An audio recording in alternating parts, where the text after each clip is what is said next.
बदलता चला जा रहा है, हमें सोचना है कि हमें कर्म करना है। बिल्कुल। और कर्म करते चले जाइए। देखिए गीता में बड़ा साफ लिखा है, कर्मण्यवाधिकारस्ते मा फलेषु कदाचन। ये हमारी बेवकूफ़ी होती है जो हम सोचते हैं ना कि मैं जो प्लान करूंगा वो होगा। जो आपका पहला ये वाला बड़ी आंसर statement था, है सर आपकी। ये हमारी काम सिर्फ मेहनत करना है। आप अपने आज के काम को एंजॉय कीजिए। किस प्रकार के छात्र हुआ करते थे आप? मैं एवरेज, बहुत एवरेज। हाँ, नो डाउट मैं एवरेज था। क्योंकि आप देश के प्रधानमंत्री नरेंद्र मोदी जी, वो स्किल डेवलपमेंट की बात क्यों करते हैं? स्किल कहाँ से मिलेगा? स्किल तो आपको प्रैक्टिकल काम करके ही मिलेगा। प्रधानमंत्री का विजन कितना दूर तक मतलब कि सोचते हैं वो, कि बिना स्किल के काम नहीं चलेगा। नौकरियों की बिल्कुल भी कमी नहीं है, स्किल की कमी है। फ्यूचर की जो चुनौती है वो ये होने वाली है कि आपके नए वाले मुख्यमंत्री साहब सोते कब हैं? कि मैंने नायब सिंह सैनी जैसे मुख्यमंत्री आज तक नहीं देखे। पंजाब का सारा जो ये सिनेरियो है और हरियाणा को किस तरीके से कंपेयर करके चलते हैं उसके साथ? सीमेंट डाला होता ना तो पंजाब को बदल देते। चिट्टा डाल के ईंटें रखोगे तो पंजाब को कैसे बदलोगे? पंजाब को बचाना है तो भाजपा को लाना ही होगा। जिस दिन आपने इस साइंस को समझ लिया, उस दिन आपको पता चलेगा हमारे जो धर्म है उसके रूट्स कहाँ तक जाते हैं। आपको 90% बीमारियों से छुटकारा हमारे ग्रंथ ही दे देते हैं। ग्रंथों को कपड़े में लपेट के रख के खोल के पढ़ के वापिस लपेटने वाले नहीं है। तो उसमें जो लिखा है ना उस पर अमल करिए। ये बहुत साइंटिफिक ग्रंथ है हमारे। मेडिकल टर्म में दिस इज हार्ट। तो ये लड़ाई हार्ट और मन के बीच की है। पंजाब केसरी की खास पॉडकास्ट सीरीज में आप सभी का बहुत बहुत स्वागत है। इस पॉडकास्ट सीरीज के माध्यम से हम कोशिश करते हैं कि आपको ऐसी शख्सियतों से रूबरू करवाया जाए जिन्होंने अपनी जिंदगी में किसी खास मुकाम को हासिल किया हो।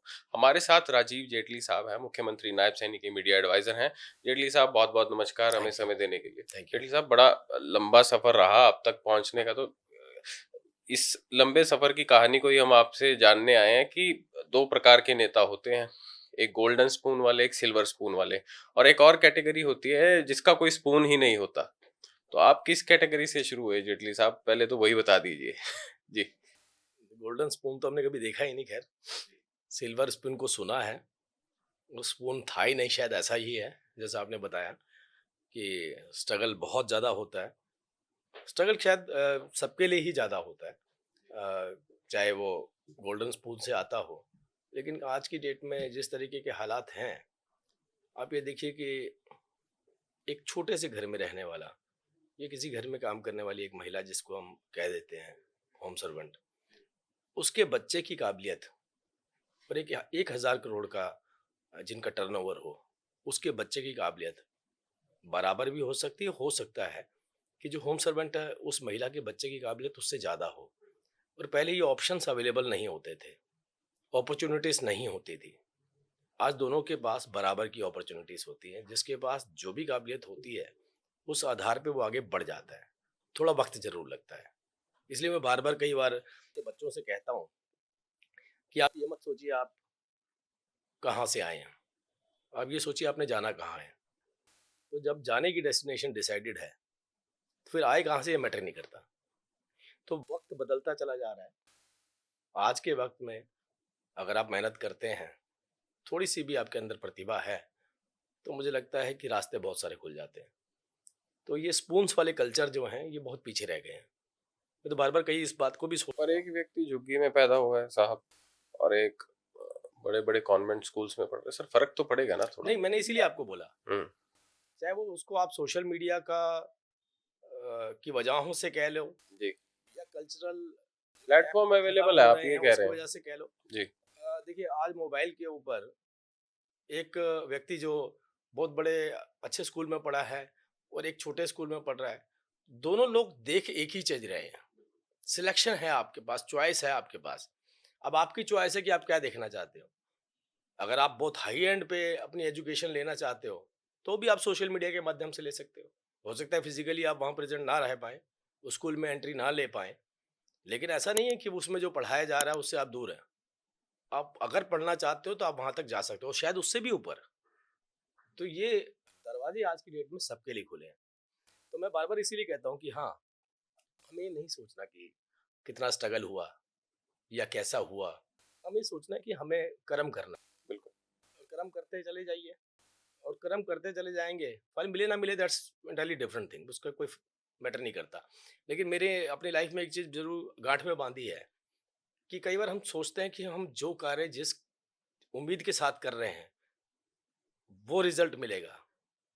लेकिन मेरा मानना कुछ अलग है कि आप कोई भी कार्य मेहनत करते हैं, शायद उसमें ना मिले तो कहीं और ज़रूर जाकर कहीं और वो मिलता बेटर ज़रूर है वो। बिल्कुल। तो हमने जब मेहनत की होगी ये सोच के नहीं की होगी हम यहाँ बैठेंगे। जब मेहनत की होगी ये सोच के नहीं करी थी कि हम कभी राजनीति में जाएँगे। जब भी मेहनत की होगी, स्ट्रगल किया होगा, तो शायद मैं तो ख़ास तौर पे उन बच्चों में से था कि हमारा कोई डेस्टिनेशन डिसाइडेड ही नहीं था। कहाँ जाना है? काम करते जा रहे थे, पढ़ाई हो रही थी तो पढ़ते जा रहे थे, जॉब लगी तो जॉब करते जा तो रहे थे, मालूम नहीं था कि बिज़नेस कर रास्ता रहे थे, कहाँ को बिज़नेस जाएगा। करते चले जा रहे थे। तो मतलब रास्ता क्लियर नहीं था कि यहीं आना है। रास्ता तो आगे का भी क्लियर नहीं है कि कहाँ जाना है। ये बात सच है। हम नहीं होते हैं कोई भी डिसाइड करने वाले कि हमने कहाँ जाना है। मैं बार-बार बोलता हूँ, देखिए गीता में बड़ा साफ लिखा है और मैं इसको अपनी लाइफ के अंदर पूरी तरह से उतार चुका हूँ। कर्मण्येवाधिकारस्ते मा फलेषु कदाचन। ये आप जो सोचते हैं ना कि मैं ये करूँगा तो ये हो जाएगा, ये ठीक है, मोटिवेशनल वीडियोज़ में अच्छा लगता है ये। मुझे लगता है इससे ज़्यादा बेहतर ये होगा कि आप अपना कर्म करो। कोई रास्ता खुलना होगा तो खुल जाएगा, नहीं खुलना होगा तो शायद किसी और जगह पे खुलने वाला होगा। तो हमें ये नहीं सोचना कि हमने जो भी काम कर रहे हैं, लेकिन हाँ, आपके काम में ईमानदारी होनी चाहिए। अगर आप अपने काम को एन्जॉय करते हो, तो आप रिज़ल्ट की उम्मीद कम करते हो। अगर आपको अपना काम बोझ लगता है, तो फिर आप सोचते हो जल्दी से वो रिज़ल्ट क्यों नहीं आ रहा जिसके लिए मैं काम कर रहा था। जब आप उसको एन्जॉय करते हो तो आप काम ही करते रहते हो, दैट्स योर एन्जॉयमेंट। आपका एंटरटेनमेंट ही वही है, आपकी एन्जॉयमेंट ही वही है। तो फिर किस बात का रिज़ल्ट? फिर काम करिए, दैट्स जैसे गुड। साहब इसमें 2 चीज़ें आप बोल रहे हैं। एक तो दुनियावी सोच ये कहती है कि अगर आपको करना है कुछ लाइफ़ के अंदर यानी कि कुछ अचीव करना है तो सबसे पहले उसका एक प्लान बनाना पड़ता है।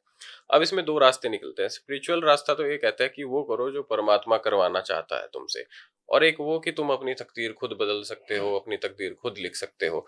आप क्या समझते हैं कि रास्ता जो भगवान दिखाए वो रास्ता असल है कि मतलब चीजों को एनालाइज करिए कि आपको नेचर किस डायरेक्शन में धकेल रही है क्योंकि हम कई बार ऐसी कोशिश करते हैं कि हमारा फलाना एक डायरेक्शन में काम नहीं बन रहा पर दूसरी डायरेक्शन में हमें अपॉर्चुनिटीज ज्यादा मिल रही ये हमारी बेवकूफ़ी होती है, जो हम सोचते हैं ना कि मैं जो प्लान करूँगा वो होगा। हैं। जो आपका ये पहला वाला बड़ी आंसर स्टेटमेंट था, है सर ये आपकी। हाँ, ये ये आपका जो पहला वाला क्वेश्चन था या आंसर कह लूँ मैं उसको, कि जो नेचर डिसाइड करता है वही होता है। ये आप नहीं डिसाइड करते हैं कि मैंने ये क्या करना है। आप कितने भी प्लानिंग करते रहिए, भई अगर आपके प्लानिंग से सब कुछ होता होता, तो फिर तो हर आदमी एक प्लानिंग करता और अगले दिन उसके रिज़ल्ट मिल जाते। तो आज कोई व्यक्ति सोच सकता था कि कल मैं बिलियनेयर बनूँगा। आप सोच लीजिए, लिख लीजिए, प्लान कर लीजिए।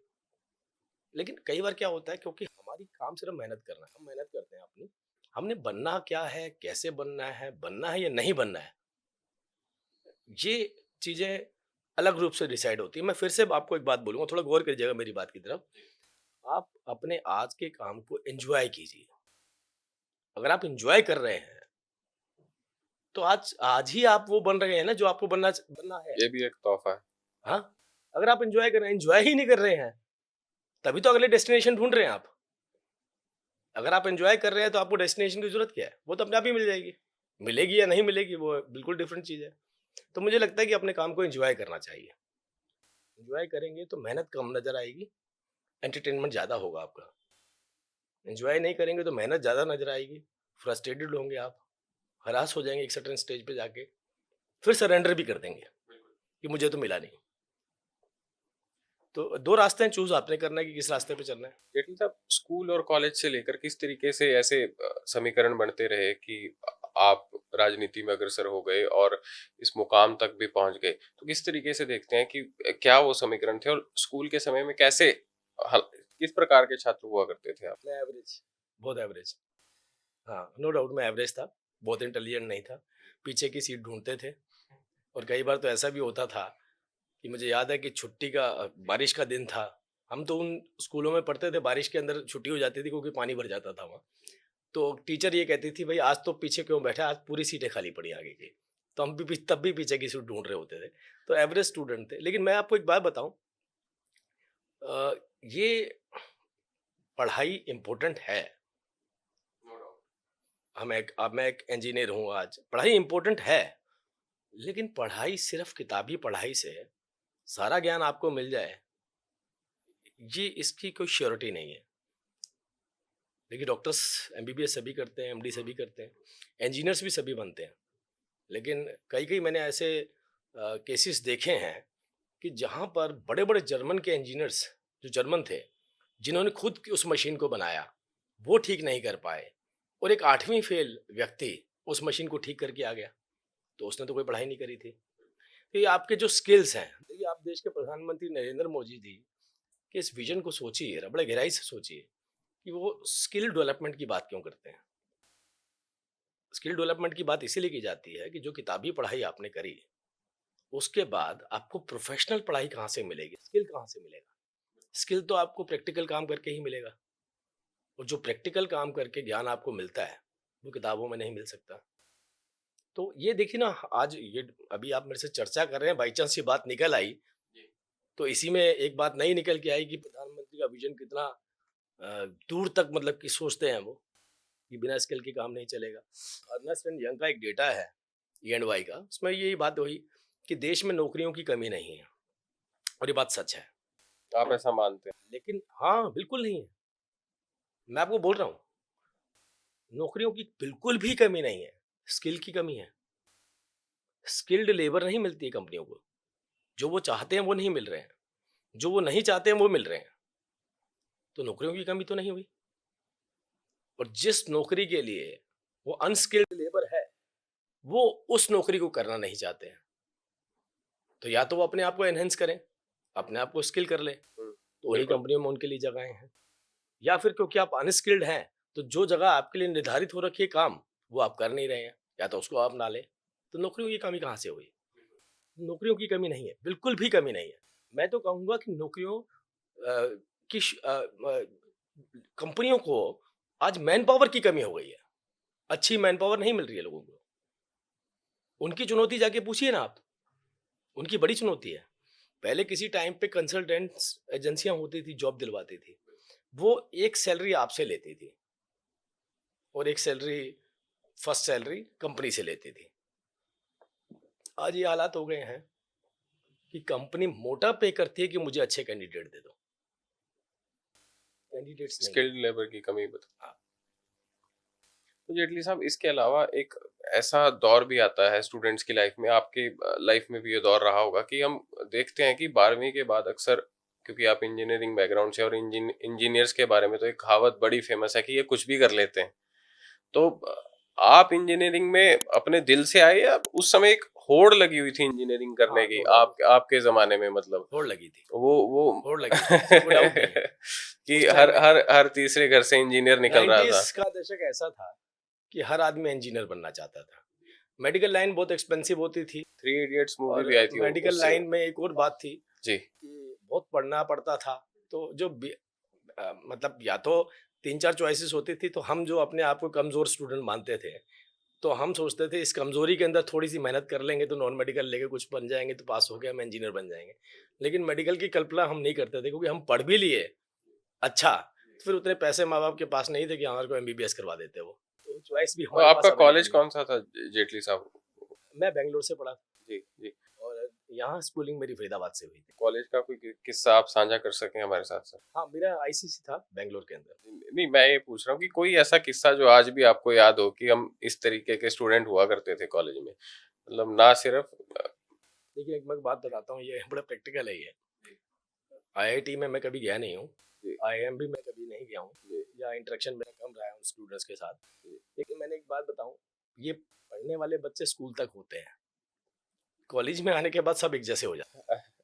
तो सबकी एजुकेशन लगभग एक जैसी हो जाती है। जी मैंने कई ऐसे डॉक्टर्स को देखा है जो एवरेज स्टूडेंट थे, मैं नाम तो नहीं लूंगा अभी, लेकिन आज पूरा देश उनको जानता है। मेडिकल टाउनशिप हैं जिनकी, और उन्हीं से लोग अपनी सर्जरी करवाना चाहते हैं। और उन्होंने खुद बोला इस बात को कि हम बहुत ही एवरेज स्टूडेंट थे, हम अच्छे स्टूडेंट्स में नहीं गिने जाते थे अपनी मेडिकल लाइन के अंदर, तो सबसे बड़े सर्जन के रूप में निकल करके आए वो। ऐसे बहुत सारे आप देखेंगे कि बहुत बच्चे ऐसे होते हैं जो बहुत एवरेज होते हैं, लेकिन बहुत आगे चले जाते हैं, वो बहुत एवरेज होते हैं पहले। ये बात बहुत सारे लोगों पे लागू होती है। लेकिन मैं फिर से कहूँगा कि हाँ, क्योंकि जहाँ से आपने चर्चा शुरू करी थी कि भई आप मेहनत करिए, उस मेहनत को एन्जॉय करिए बस। यही आपके सारे रास्ते खोल देगी। पर ये रास्ता खोलने की जगह साथ ही एक ब्लॉकेज भी इसके अंदर आपको देखने में मिलेगी जेटली साहब, वो ये है कि रियल लाइफ से हम रील लाइफ की तरफ बढ़ते नजर आ रहे हैं, क्योंकि आपसे इंटरेक्शन करके हमें ये तो प्रतीत होता है कि आज के जमाने से बड़े अच्छे से वाकिफ हैं कि एक नौजवान जो बड़ा हो रहा है 18 साल का है, वो जी वैगन भी देख रहा है, बड़ी बड़ी गाड़ियां भी देख रहा है, सोशल मीडिया इन्फ्लुएंसर्स को भी देख रहा है। तो इसमें दो तीन चीजें हैं। Money is money but corrupt money is not money. एक कहावत है कि आसानी से कमाया हुआ पैसा भी गलत है। तो आपको नहीं लगता किसी प्रकार की वल्गैरिटी हम प्रमोट कर रहे हैं, उससे कमाया हुआ पैसा गलत हो सकता है? और दूसरा, उसी को देखकर बच्चा भी वही चीज कर रहा है कि ये जी वैगन मुझे भी जल्दी मिले, और सुकून की फिर बच्चों में कमी, जिसकी वजह से एंग्जाइटी, डिप्रेशन, ये सारी चीजें पनपती हैं। अंकिल, मैं एक बात बताऊँ, जी। ये जो वल्गैरिटीज़ शब्द है, ये अब 80 के दशक का हो चुका है। मैं बहुत प्रैक्टिकल हूँ इस मामले में। ये बहुत कॉमन हो गया है। इसको हम वल्गैरिटी नाम दें या ये नाम बोलें कि भई आज के युग के अंदर लोग इन बातों को तवज्जो नहीं देते हैं। आज के बच्चे नहीं देते हैं। ठीक है? हमारी एज तक के जो लोग हैं, वो उसको वल्गैरिटी का नाम देते हैं, वो ये कहते हैं। उनको उनको ऐसा लगता है ये रूटीन की बात है, ये कोई बहुत बड़ी बात नहीं है। चैलेंजेस वल्गैरिटी नहीं है। चैलेंजेस आज जिस तरीके के एआई टूल्स आ गए हैं, अब एक नॉर्मल सा बच्चा छोटी-सी बात लिखता है कि मुझे इसका रिस्पॉन्स देना है और चैट जीपीटी से, ग्ok से वो सारी इन्फॉर्मेशन निकाल के कॉपी पेस्ट करके डाल देता है। उसकी ड्राफ्टिंग ऐसी होती है कि जिस ड्राफ्टिंग को सीखने के लिए आदमी को 20-20 साल लग जाते थे, उसको उस ड्राफ्टिंग की ज़रूरत नहीं है। और वजह क्या है? इनसे नुकसान क्या हो रहा है कि अब आपकी काउंटिंग भी फेल होती जा रही है। अब आपके स्पेलिंग मिस्टेक्स होनी शुरू हो गई हैं। अगर आपको रोज़ आप चैट जीपीटी का सहारा ले रहे हैं, तो आप विश्वास कीजिए, आपको ए4 साइज़ की शीट देके एक छोटी-सी एप्लीकेशन लिखवा लो, तो आप आप नहीं लिख पाएंगे। कितने भी अच्छे क्यों ना हो, आपको कई बार अपनी स्पेलिंग चेक करनी पड़ जाती है कि यार मैं गलत तो नहीं लिख रहा हूँ, और कई बार गलती कर भी जाते हैं। फ्यूचर की जो चुनौती है, वो ये होने वाली है कि अगर सारे जवाब आपके पास आ गए, तो आप तो आज किसी ऐसी एआई टूल पे डाल के देखिए, एटम बम कैसे बनता है, वो पूरा प्रोसेस बताएगा आपको। आप किसी एआई टूल पे डाल के देखिए, कुछ भी डाल कर देखिए, सारे जवाब आपके पास हैं, तो आपकी क्यूरियोसिटी तो खत्म हो गई। अब आप सीखेंगे क्या? सीखेंगे तो तब, जब आपको नहीं पता होगा और रास्ता भी नहीं होगा। जब आपको 1 सेकंड में जो आंसर मिल रहे हैं, तो फिर सीखने की ज़रूरत क्या रह गई? तो असली चुनौती जो अब आएगी, वो उन बच्चों के लिए आएगी, जो बहुत शार्प और पढ़ने में अच्छे थे। अब उन्हें लगेगा कि भई मैं इतनी पढ़ाई के बाद, जो मेरी क्रिएटिविटी है, उससे बड़ी क्रिएटिविटी तो रेडीमेड चैट जीपीटी ईज़िली दे रहा है। अवेलेबल है। ये चुनौती अब आने वाले वक़्त में उन बच्चों के लिए होने वाली है। चैट जीपीटी तो अब और भी काम जो है क्रिएटिव लाइन के खत्म करने वाला है, जैसे कि अभी ग्राफिक्स के भी काम चैट जीपीटी ने शुरू कर दिए हैं। इमेज जो आजकल ट्रेंड चल रहा आप ये है। देखिए कि ये जो हमारी पिछली पीढ़ियाँ मेहनत करके गई हैं, ये जितने भी एआई टूल हैं, ये उन्हीं की मेहनत का नतीजा है। कोई एआई टूल अपने आप में कुछ क्रिएट नहीं करता है। ये जितने भी डेटा रिट्रीव करता करता है, ये कहाँ से करता है? ये दुनिया भर के डेटा सेंटर से उठाता है। वो भी तो किसी की मेहनत की हुई थी, किसी ने रिसर्च करी थी, किसी के अपने एक्सपीरियंसेस थे, किसी के अपने आंसर थे। वो सारा क्लब करके सिंक करके वो आपको दे देता है। तो आगे आने वाले वक़्त में कौन वो मेहनत करेगा? और अगर वो नहीं करेंगे, तो ये डेटा कहाँ से आएगा? बिल्कुल। वो रिसर्च कहाँ से मिलेगी? तो मैं इसलिए कह रहा हूँ कि एक चुनौती बन सकती है आने वाले वक़्त में। तो जेटली साहब, अब सीएमओ में आप काम कर रहे हैं, तो दो मुख्यमंत्रियों के साथ आप काम कर चुके हैं, पूर्व में मनोहर लाल जी के साथ और अब नायब सैनी जी के साथ। क्या सिमिलरिटीज देखते हैं और क्या डिफरेंस आपने देखा? और साथ ही वर्क की टाइमिंग, मुझे तो ये बड़ी हैरानी होती है, सैनी साहब के बारे में एक कहावत है कि ये सोते कब है, उसके बारे में भी बता दीजिए कि आपके नए वाले मुख्यमंत्री साहब सोते कब हैं? मैंने ऐसा मेरे को मैं एज़ ए राष्ट्रीय प्रवक्ता भारतीय जनता पार्टी में लंबे वक़्त तक काम करता रहा हूँ, अभी भी कर रहा हूँ। 4-4 प्रदेशों में मैंने चुनाव भी देखे हैं। कहीं पर को इंचार्ज बना करके भेजा, तो कहीं किसी और रूप में भेजा। बहुत सारे नेताओं के साथ मैं मिला, लेकिन मैंने नायब सिंह सैनी जैसे मुख्यमंत्री आज तक नहीं देखे, और उसकी एक वजह है। मैं कितना भी जागने की कोशिश कर लूं, उसके बाद सोते हैं वो। और मैं कितना भी जल्दी उठने की कोशिश कर लूं, उससे पहले उठते हैं वो। लेकिन हम जब ज्यादा देर तक जागते हैं और ज्यादा देर जल्दी उठते हैं तो हमारे चेहरे मुरझाए और बुझे हुए बिल्कुल होते हैं। थकान दूर ही लेकिन नहीं होती। मैंने नहीं देखा उनके चेहरे पे कभी वो बिना स्माइल के चेहरा होता हो। जो चेहरा उनकी रात के 2 बजे होता है, वही चेहरा सुबह 5 बजे होता है। इसको भी छोड़ दीजिए, सारा दिन जो जनता के बीच में रहते हो, पूरी फुल एनर्जी के साथ रहते हो, जिसकी डिक्शनरी में कैलेंडर में संडे मंडे ट्यूसडे ये कोई हॉलीडे शब्द ही ना हो। पिछले 1 डेढ़ साल से, लगभग 1 साल से मैं देख रहा हूं, आप रिकॉर्ड तो आपके पास होता है, शेड्यूल भी आपके पास आते हैं। एक ऐसी छुट्टी बता दीजिए 5 घंटे की जो नायब सिंह सैनी जी ने ली हो। राउंड द क्लॉक काम करना और एक भी दिन छुट्टी ना लेना और अपने बच्चों से 1 1 महीने ना मिलना, ये कितना आसान होता है ना। आपके जब उनके काफिले निकलते हैं तो आप उनको देखते हैं कि मुख्यमंत्री जी जा रहे हैं, आपको ये नहीं पता होता कि उस गाड़ी के अंदर बैठा व्यक्ति कितनी मेहनत करता है, 4 4 घंटे की नींद पे इस प्रदेश की जनता की सेवा करता है, किसी भी वक्त जनता के बीच में रहते हैं। अरे भी इतना मेहनती मुख्यमंत्री, और वो भी कमिटेड, जो ये कहते हो कि मैं शपथ बाद में लूंगा, जो मेरे वायदे थे पहले पूरे करूंगा। ऐसा कभी आपने देखा है किसी मुख्यमंत्री ने किया हो? आपने कंपैरिजन की बात करी, मनोहर लाल जी ने जिस विजन के साथ हरियाणा में बड़ा ट्रांसफॉर्म किया, बड़ा परिवर्तन किया, हम कभी सोच भी नहीं सकते थे कि हरियाणा प्रदेश में इतने बड़े बदलाव हो सकते हैं। कहने को है कि बिना खर्ची बिना पर्ची, छोटा शब्द है, लेकिन आप सोचिए कि एक एक गांव के अंदर ये बोला जाता था कि मैं इस गांव से मैं तुम्हें एक नौकरी दूंगा। भाई तुम कौन होते हो नौकरी देने वाले? वो बच्चे डिसाइड करेंगे, उनकी काबिलियत डिसाइड करेगी। ये कल्चर होता था। 9 बच्चे अगर इंटेलिजेंट हैं गांव में, एलिजिबल हैं नौकरी के लिए, तो नेताजी एक नौकरी देकर के आ गए, कोई भी खर्ची या पिछले पर्ची के साथ। विधानसभा चुनावों के अंदर भी बयान काफी सामने आए कांग्रेस के नेताओं के कि हम आपको नौकरी देंगे, आप हमें इतनी वोट दीजिए। तो ओपनली इस तरीके के बयान मैं देना वही बोल जेटली रहा हूँ साहब। आपको, मैं वही बात बता रहा हूँ। भाई वो 9 बच्चों का क्या कसूर है? अगर वो एग्जाम पास कर सकते हैं तो उनको नौकरी क्यों नहीं? तो ये कल्चर किसने परिवर्तित किया? मनोहर लाल जी ने। एग्रीकल्चर का प्रदेश था, एग्रीकल्चर के साथ कल्चर कौन लेकर के आया? मनोहर लाल जी। बिजली बहुत बड़ी समस्या थी प्रदेश की, 100% किसान ट्रांसफॉर्म भी इस किया, चीज से काफी लंबे समय तक 100% परेशान ट्रांसफॉर्म रहे। किया। जी। और अब देश के अंदर अपने विजन से जो परिवर्तन लेकर के आ रहे हैं, चाहे वो बिजली, आज देखिए वो बिजली के भी मंत्री वही हैं, अर्बन लोकल बॉडी के भी मंत्री वही हैं। अब उनकी क्रिएटिविटी और उनके विजन को देखिएगा। जो हरियाणा में परिवर्तन लेकर के आए हैं, वही परिवर्तन सेम अब आपको राष्ट्रीय लेवल पे दिखने को मिलेंगे।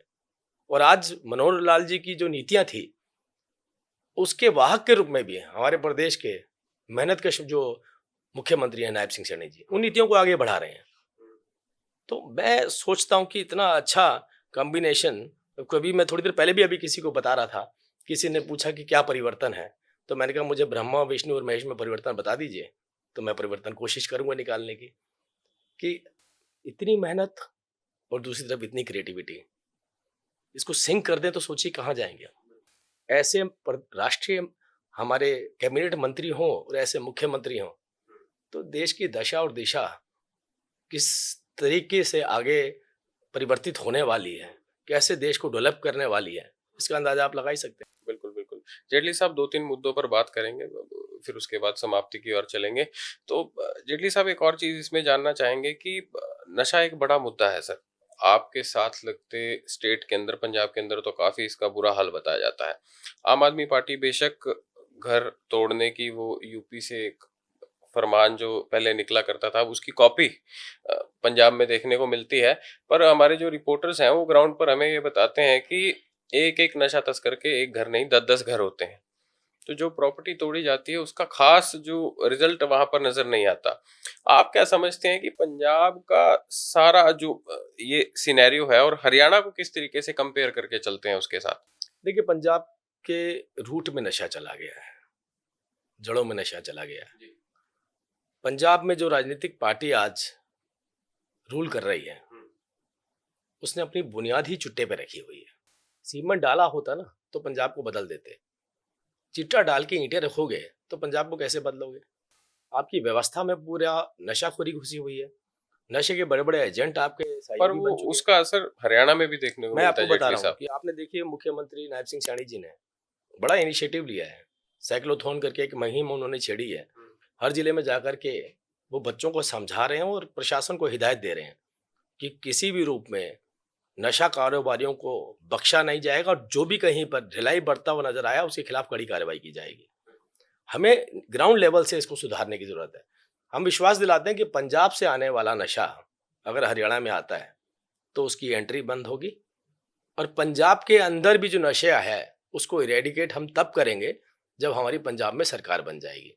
तो अगली सरकार भारतीय जनता पार्टी की पंजाब में बनने वाली है, तो पंजाब को भी नशा से मुक्ति मिलने वाली है। तो जेटली साहब, जो आपने बात की कि अगली बार भारतीय जनता पार्टी की सरकार बनने वाली है, ये दावा बहुत बड़ा है क्योंकि पंजाब में आज तक कभी ऐसा देखने को नहीं मिला क्योंकि कांग्रेस एक विकल्प के रूप में होती थी, अब आम आदमी। तो किस तरीके से देखते हैं, आपके पास क्या ऐसा रिपोर्ट या ग्राफ है कि जिसके तहत हम ये समझें कि हाँ, कि वाकई में भाजपा इस बार कुछ कमाल दिखा सकती है? जैसे दिल्ली में आपने एक चमत्कार तो किया ही, पर पंजाब में वो चमत्कार जेटली साहब थोड़ा सा मुश्किल नजर आता है मुझे। मुझे लगता है नायब सिंह सैनी जी पंजाब में बड़ी भूमिका निभाने वाले हैं। जब आपका नेबरिंग स्टेट डेवलप हो जाता है तो जनता अपने आप इस बात को सोचने के लिए मजबूर हो जाती है कि जिसका छोटा भाई, जिसको हम छोटा भाई कहते हैं, जब वो इतना आगे निकल गया तो बड़ा भाई पीछे कैसे रह जाए। तो बड़ा भाई भी इस बात को महसूस कर रहा है कि जहां मेरा छोटा भाई चल रहा है मुझे भी इसके साथ चलना है। आज पंजाब के किसान, पंजाब के सरपंच, पंजाब के लोग हरियाणा के मुख्यमंत्री जी से मिलने के लिए आते हैं, उनसे वक्त मांगते हैं, उनके नेतृत्व में वो पार्टी ज्वाइन करना चाहते हैं। कितनी बड़ी तादाद में आप देखते हैं रोज पंजाब के लीडर्स आकर के वो भी सैनी साहब के नेतृत्व में ज्वाइन करना चाहते हैं, वो ज्वाइन कर रहे हैं। देश के प्रधानमंत्री नरेंद्र मोदी जी की जो नीतियां हैं उससे पंजाब प्रभावित है। कुछ कुछ ऐसी वजहें पहले रही हैं क्योंकि हमने हमेशा राजनीति अलायंस में करी थी और उस अलायंस का कभी फायदा भी होता है तो कभी नुकसान भी होता है। आने वाले भविष्य में पंजाब की जनता भारतीय जनता पार्टी की तरफ बहुत उम्मीद के साथ देख रही है और उन्हें ये मालूम है कि अगर पंजाब को बचाना है तो भाजपा को लाना ही होगा। तो एक क्लियर संदेश आज की डेट में जनता के बीच में है और वो संदेश मुझे लगता है कहीं ना कहीं इलेक्टोरल रूप में वोट में परिवर्तित होते हुए नजर आएगा और पंजाब के अंदर भारतीय जनता पार्टी का नेतृत्व इस नशा मुक्ति की पहली नींव रखेगा। तो आप विश्वास कीजिए कि बीजेपी पंजाब में सरकार बनाएगी। जेटली साहब, इसी मुद्दे से जुड़ा मेरा आखिरी सवाल होगा कि पंजाब एक बॉर्डर स्टेट है जो कि पाकिस्तान से लगती है, जम्मू कश्मीर भी। पहलगाम अटैक आपने देखा कि किस प्रकार से हुआ, धर्म पूछकर मारा गया। पर वहीं हालात हमें अब पंजाब में भी देखने को मिल रहे हैं कि पंजाब के अंदर खालिस्तान मूवमेंट भी बढ़ता नजर आ रहा है और कहीं ना कहीं हमने सोशल मीडिया के माध्यम से ये भी देखा कि कुछ खालिस्तानी मूवमेंट को सपोर्ट करने वाले व्यक्ति वो पाकिस्तान का समर्थन लेते नजर आ रहे हैं। तो आपको नहीं लगता कि ये जो एरिया है कश्मीर वाला, पंजाब वाला, बहुत ज्यादा समय समय पर सेंसिटिव होता जा रहा है? इस पर सेंटर किस तरीके से अपनी नजर रखता है, क्योंकि आप खुद सरकार में हैं, तो कुछ इनकी सेफ्टी मेजर्स आपने रखे हैं अपनी तरफ? पंजाब में रहने वाला एक भी आदमी, एक भी व्यक्ति कभी भी इस मूवमेंट से नहीं जुड़ना चाहता। ये मूवमेंट की शुरुआत विदेश से होती है और विदेश में ही खत्म हो जाती है। मैं व्यक्तिगत रूप से बहुत सारे ऐसे मेरे दोस्त, मेरे रिश्तेदार ऐसे हैं जो कनाडा में रहते हैं, जो अमेरिका में रहते हैं। उनका ये कहना होता है कि इस टाइप के जो रेडिकल लोग हैं ये वहाँ गुरुद्वारों में होते हैं। उसमें लोग जब अपनी आस्था प्रकट करने जाते हैं तो इस तरीके की भाषणबाजी वहाँ की जाती है जिसको हमारे जो पंजाब से लोग गए या भारत से जो लोग गए हैं वो उसे पसंद नहीं करते हैं। लेकिन जिन्होंने पंजाब देखा ही नहीं कभी, केवल वही अमेरिका और कनाडा में बैठ करके आतंकवाद की नींव रखने की कोशिश करते हैं। वही आपने देखा कि जिस भी रूप में जो पीछे आपने देखा कि जो मुहिम चला रखी थी, उनमें आधों से पूछिए कभी पंजाब गए हैं आप? जो 30-30 साल के बच्चे पैदा अमेरिका में हुए, कनाडा में हुए, कुछ रेडिकल्स लोगों के बहकावे में आके हरकत करते हैं, उनको तो भारत से कोई मतलब ही नहीं, पंजाब से भी कोई लेना देना नहीं। तो जो रियल पंजाबी है वो क्यों करेगा? वो ऐसी कोई हरकत नहीं करना चाहता, वो अच्छा पंजाब चाहता है। और अच्छे पंजाब के लिए अच्छी गवर्नेंस चाहिए। अच्छे गवर्नेंस के लिए एक नेता पे विश्वास चाहिए, और जिस विश्वास पे पूरी दुनिया, जिसके ऊपर पूरी दुनिया अपना विश्वास जता चुकी है, उस पर आगे आने वाले भविष्य में पंजाब भी विश्वास जताएगा, और वो एकमात्र हमारे देश के प्रधानमंत्री नरेंद्र मोदी जी हैं। कश्मीर को लेकर एक ऐसा मुद्दा है जिसके बारे में अभी कोई बात नहीं कर रहा। हमला हुआ ठीक है, पर कश्मीर की एक छवि बहुत समय बाद बनी थी कि 370 हटने के बाद लोग वहां आना जाना शुरू किए थे। तो अब जो स्थिति है कश्मीर की, जो हमारे स्थानीय रिपोर्टर्स ने भी कवर की, वहां पे नजर आया कि टूरिज्म बिल्कुल वैसा ही हो गया जैसे आज से पहले हुआ करता था। आपने जेटली साहब ये भी देखा होगा कि कश्मीर कितनी तादाद में टूरिस्ट जा रहे थे। अब जो, क्योंकि कश्मीर है तो इंडिया का पार्ट ही, सोशल मीडिया पर ये वीडियोस बनाए जा रहे हैं कि कश्मीर मत जाइए। जेटली साहब, आप किस तरीके से इस चीज को देखते हैं, और सरकार क्या कुछ बड़ा अब पाकिस्तान के खिलाफ कर सकती है, ये इसके बारे में जरूर सरकार तो बताएं। बहुत बड़ा पाकिस्तान के खिलाफ करने वाली है। इसके लिए आपने खुद देखा कि देश के प्रधानमंत्री जो कहते हैं वो करके दिखाते हैं। रही बात, अगर आपके घर के बाहर एक्सीडेंट हो जाए, दो गाड़ियां टकरा जाएं, तो क्या अपने घर के बाहर से आप उस सड़क से निकलना बंद कर देंगे? भाई, हमारा देश, हमारा कश्मीर, जिस कश्मीर को हमने बनाया, हमने मतलब पिछले 10 सालों से जिसको हमने सींचा, जिसके लिए नीतियां बनाई, जिसमें अच्छे कॉलेजेस बनाए, अच्छी सड़कें बनाई, बड़े पावर प्लांट बनाए, कश्मीरियत कायम करी, जिस प्रदेश के अंदर जो पहले संभव नहीं होता था वो करके दिखाया। टूरिस्ट मनाली और शिमला और नैनीताल की तरह कश्मीर को लेने लग पड़े। तो आपको क्या लगता है कि वहाँ के इस तरीके के जिन्होंने, इन आतंकवादियों ने जो हरकत करी है, ये हमारे देश के बड़े भाग को जो प्रोग्रेस कर रहा है उसको रोक पाएंगे? हम उनका इलाज पाकिस्तान में भी करेंगे, उनका इलाज कश्मीर में भी करेंगे। पहली बार आपने देखी है कश्मीर के अंदर हर व्यापारी, हर दुकानदार, आम आदमी आतंकवादियों को गाली देता हुआ नजर आ रहा है, पाकिस्तान को गाली देता हुआ नजर आ रहा है।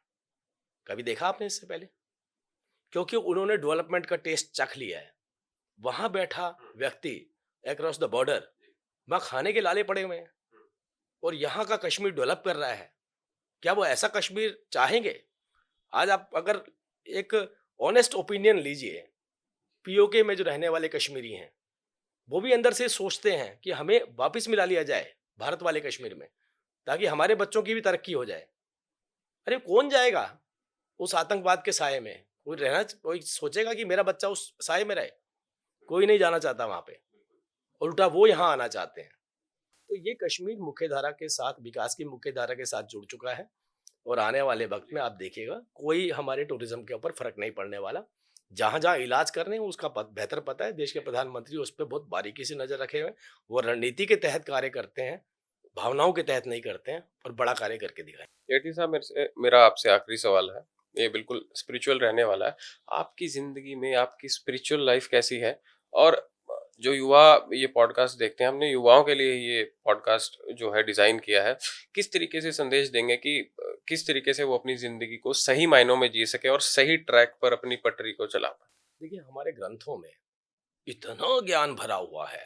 मैं आग्रह करूंगा सबसे, अगर आप गीता भी पढ़ें, हमारी कोई भी ग्रंथ पढ़ लीजिए, 100% साइंटिफिक है। 100% साइंटिफिक। जिस दिन आपने इस साइंस को समझ लिया, उस दिन आपको पता चलेगा हमारे जो धर्म है उसके रूट्स कहाँ तक जाते हैं।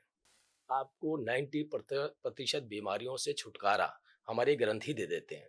उसका एक छोटा सा एग्जाम्पल मैं आपको देता हूँ।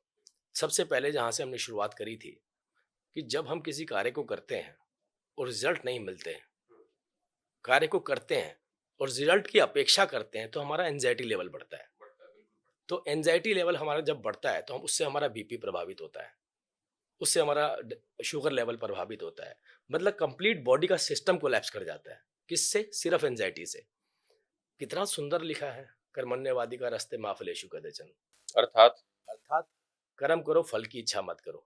अगर आपने कर्म करा, फल की इच्छा नहीं कर रहे हैं, तो मतलब आपका एंजाइटी लेवल 0 हो गया। जब आपका एंजाइटी नहीं है तो फिर बीपी आपको कहाँ से टच करेगा, शुगर आपको कहाँ से टच करेगा, हार्ट की प्रॉब्लम आपको कैसे आएगी? तो आप कर्म करें। मतलब ये बात कहने की है कि कितनी गहराई से साइंटिफिकली इस बात को बता दिया गया और आज भी हम उसको समझने को तैयार साइंस भी इस हैं। बात को मैं आपको मानती एक है, बोलना बिल्कुल। चाहता हूँ, ग्रंथों को कपड़े में लपेट के रख के खोल के पढ़ के वापिस लपेटने वाले नहीं है। अरे आप ग्रंथ को चलते हुए पढ़ लीजिए, खड़े होके पढ़ लीजिए, ट्रेन में लेट के पढ़ लीजिए, घर पे लेट के पढ़ लीजिए, लेकिन उसमें जो लिखा है ना उस पे अमल करिए। ये बहुत साइंटिफिक ग्रंथ हैं हमारे। अगर आप इसको समझने लग पड़ेंगे तो अंदाजा लगेगा कि कितनी गहराई की बातें करी हैं।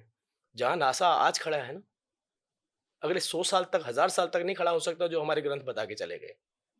तो हमारे पास तो इतने रिसोर्सेस हैं, तो ये बच्चे अगर मैं तो कहता हूँ एक मुहिम छेड़नी चाहिए कि हर ग्रंथ का, अभी जैसे हमारे ही प्रदेश के अंदर मुख्यमंत्री जी गीता के ऊपर एक प्रॉपर एक सब्जेक्ट लेकर के आए हैं, तो गीता पढ़ाई जाएगी और गीता को और साइंटिफिक तरीके से अगर पढ़ा दिया जाए, उसका मायने टेक्निकल तौर पे उसके क्या मायने हैं, अगर वो ही पढ़ा दिए जाए, तो मुझे लगता है जितने गहराई से हमारे युवा हमारे ग्रंथों को पढ़ेंगे, दुनिया आकर के अडॉप्ट करेगी इन चीज़ों को। तो मैं ये मानता हूँ कि ऊपर एक ऐसी पावर है जिसको कोई बीट नहीं कर सकता। मैंने एक इंटरव्यू के अंदर सुना था कि एक डिस्कशन थी मेडिकल प्रोफेसर और एक बहुत बड़े स्पिरिचुअल गुरु के बीच में। तो जब वो बात करते थे तो वो कहते थे कि मेडिकल टर्म में दिस इज हार्ट, तो उन्होंने कहा दैट्स ओके, मन कहाँ पे है? हुँ। तो ये लड़ाई हार्ट और मन के बीच की है, और मन है क्योंकि ऊपर वाले ने जो सिस्टम बनाया उसमें मन बनाया। कुछ तो तो है। मन जो है ना उसकी स्टडी बहुत जरूरी है। हार्ट की स्टडी तो ऑर्गेन है, आसानी से हो जाएगी। बिल्कुल, बिल्कुल, बड़ी बात है। तो अंत में सर क्या संदेश देना चाहेंगे एक फॉर्मल हमारे दर्शकों को सर? बिल्कुल। देखिए सारे आपके दर्शक तो इतने इंटेलिजेंट हैं, हम संदेश नहीं, एक ये बात है कि हर व्यक्ति को अपना कार्य करे, समझदारी से करे। सबके पास एक नॉलेज होती है, सबके पास एक अंडरस्टैंडिंग होती है, सबके सब सक्षम होते हैं। आपने अपनी जो भी आपके पास कला है उसको शेप कैसे देनी है, ये आपको डिसाइड करना है। और क्योंकि मैं हरियाणा प्रदेश से आता हूँ, मैं भारतीय जनता पार्टी से आता हूँ और भारतीय जनता पार्टी देश और प्रदेश को आगे लेकर के जाना चाहती है, तो एक ही आग्रह रहेगा कि जो भी हमारी नीतियां होती हैं उसमें सरकार के साथ सिंक होके चलेंगे तो हम और जल्दी ग्रोथ करेंगे। अगर हम सिंक हो जाएंगे, जनता और गवर्नेंस जो हम लेकर के, जो गवर्नमेंट की नीति लेके चलते हैं, जनता उसमें अगर सहयोग करेगी और ब्यूरोक्रेट्स भी ईमानदारी से डिलीवर करेंगे, तो मुझे लगता है इतनी बेहतर नीतियां हैं हमारी, फिर हमें कोई पछाड़ नहीं सकता, हम आगे जाएंगे। बहुत-बहुत शुक्रिया थैंक जेटली यू, साहब थैंक यू हमारे से वेरी बात मच। करने के लिए। बहुत अच्छा लगा। Thank you.